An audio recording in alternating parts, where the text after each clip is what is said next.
the amount was enormous. And it felt as though it was never going to come to zero.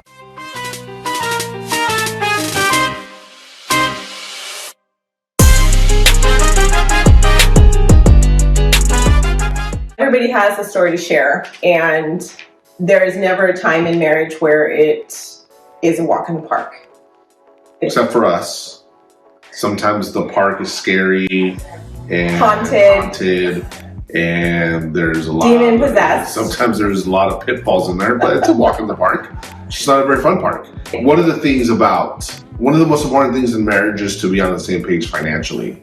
And that particular topic is one that we had to walk a pretty rough path on before we got to that point. We've had periods in our marriage where there's been unemployment, low paying jobs, different things like that. And because for us, it was most important, first and foremost, to be obedient to what the Lord had called us to do.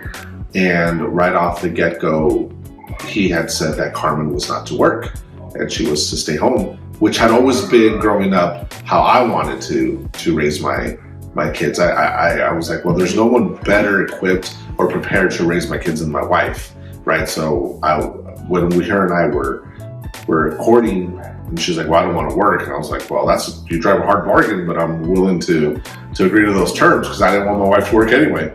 She had a really good paying job. I was gonna have a really good paying job. And through crazy curveballs and life circumstances, it turned out unemployment, which led to a quick depletion of our savings, our resources. We had to go live with family. And that causes a lot of turmoil in a marriage. It causes a lot of turmoil when financial times are tough. It puts a lot of stress on marriage. It puts a lot of stress on the husband to provide and different things like that. And we got to a point where I did have a job. We were living with family at that time, but that can be very challenging and difficult as well. So for the sake of having our own space, we made the decision to move out, and basically we're living paycheck to paycheck at that point.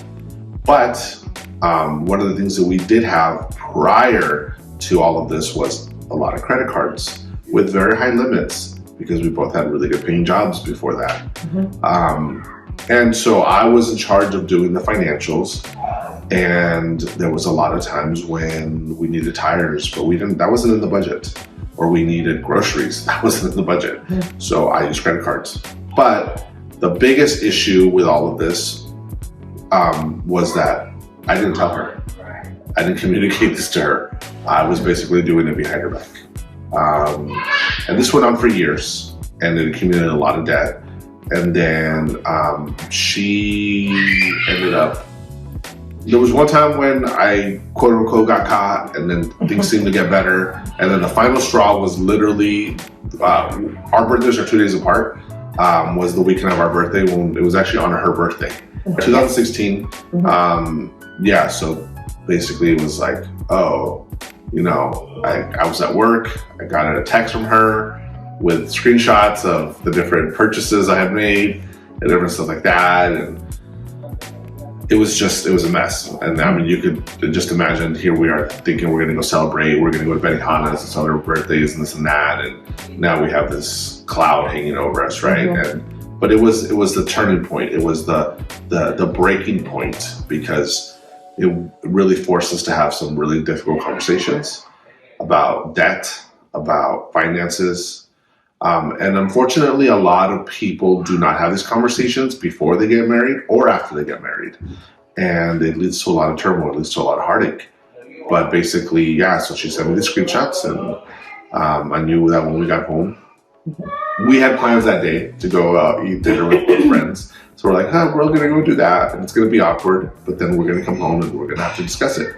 And that's what we did. And some really important pieces is that when we got married, before getting married, we agreed we wanted for me to be home and raise our children. And we worked on making sure that we were in a place financially for his income to be able to provide for our family. So we already had squashed every ounce of debt that we had. And in fact, we had savings. We ended up having to live off of that savings when he became unemployed. And that was the reason we moved in with family. So when we moved out into that apartment, we were still in a position of savings with no debt, but we didn't close those credit cards because we also knew we didn't have income that would meet all of our needs. So that was an agreed decision on both of us. And I don't know that it was like we agreed on it or we just agreed not to close them. The truth be told is we lacked tools on finances. I think there was two things. We lacked tools on finances and we lacked trust in the Lord. Yeah. You know, we had those things as a safety net. Emergency. Just in case. Right. You know, and just in case, yeah, sometimes it was a valid just in case, where it was like, again, we need tires because our tires are bald and we don't have any money.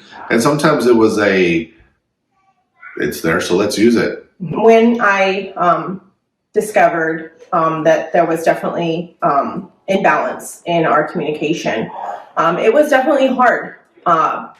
It was hard. The amount was enormous. And it felt as though it was never going to come to zero. And it really charged us. At that time, he was working full time. He was taking on overtime. He was also going to school full time. And there was no time for us to be able to agree on like scheduling counseling with somebody else, you know, because we have to work on their schedule and then ours, and it would have just been really tough. So we had purchased Financial Peace University with Dave Ramsey, and it had sat on our shelf for years with good intentions. You buy things with good intentions. And so I said, our issue is finances. So let's make that our counseling, our therapy. And that's what we did. We agreed to go through a lesson each week and apply said lesson.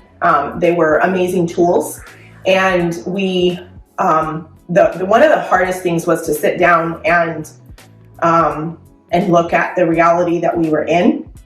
And I remember, because at that time we agreed for me to handle the finances, that with that being a stronghold for him, and a temptation, we agreed that it would be me to handle the finances for a season.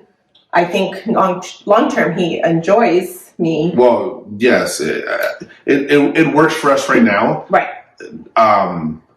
You know, I just barely finished my schooling actually in September. Yeah. And I was literally working all day long, and then I was going straight into school, and then lately I've been preparing for exams because I did get my degree in accounting, so I've been preparing for what's called the enrolled agent exam. So it's still like kind of like I'm in school, right? But not. So just for this season, it just makes more sense. I'm not at a point anymore where if I did the finances, I would be hiding things from her. And we'll get into those reasons shortly as to why we're in this other state that we're in now. And it's a testament to what can happen when, first of all, you put your faith and trust in the Lord to provide. Not in Visa, not in MasterCard, not in American Express, not in Discover, in the Lord. You know, and when you also are on the same page with your spouse. If we anticipate going further as far as like the steps that we took and whatnot on a different time, but please feel free to share any questions that you have, any feedback. We would love to interact with you specifically on this topic or any topic.